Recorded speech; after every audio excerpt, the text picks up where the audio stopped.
Ayan guys, tayo ay magluluto sa araw na ito. Gawin nyo ito sa manok at siguradong mapaparami kayo ng kain. So ayan, meron tayong 1.5 kilo of chicken legs and chicken wings. Nilagyan natin ng calamansi juice, 2 heads of garlic. Ayan, nilagyan natin lahat para maging malasa ang ating lulutuin.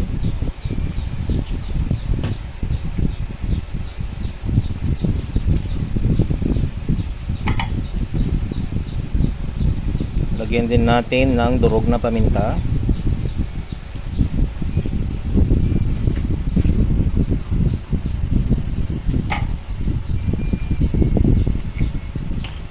Lagyan din natin ng isang boting Papa Banana Ketchup tamis anghang. Ayan, lagyan natin lahat.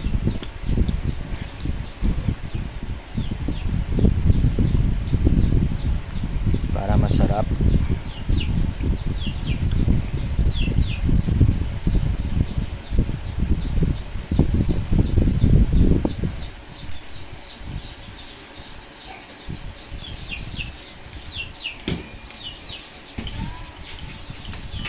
Ayan, lagyan din natin ng 1/2 cup of brown sugar.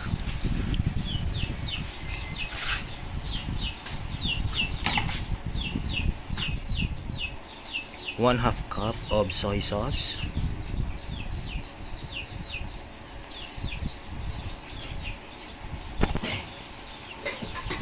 Ayan, syempre nagugas ako ng kamay kaya lamasin natin at i-marinate. Kasi naniniwala akong mas masarap ang ating i-marinate kung ito ay ating lalamasin upang manuot ang kanyang lasa.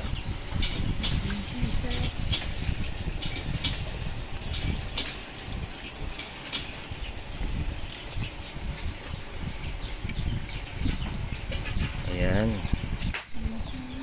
Ayan, so minarinate natin yan ng 2 hours. Pero mas maganda kung overnight para manuot talaga yung kanyang lasa.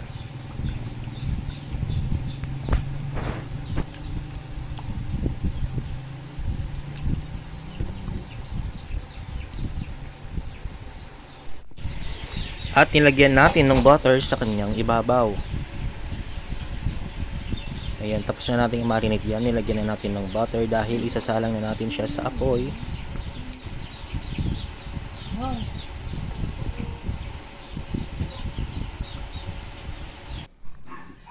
So yan na nga guys, atin nang isinalang sa apoy at atin nang tinakpan. So ayan, napansin nyo habang kumukulo ay nalulusaw na ang kanyang butter.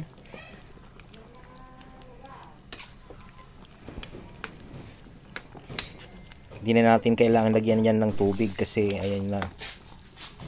Diyan na lahat ng sangkap na kailangan, kaya isinalang na lamang natin. Halu-haluin lamang natin habang kumukulo upang manuot ang kanyang lasa.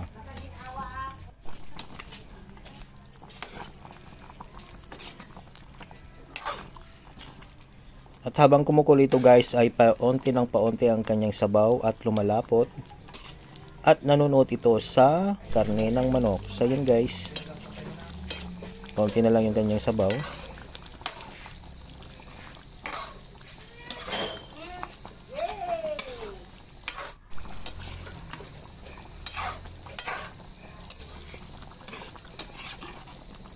Ayan. Medyo malapot na rin ang kanyang sabaw. Tuloy lang yan. Naluto na ang ating ulam guys. Ready na ang ating ulam.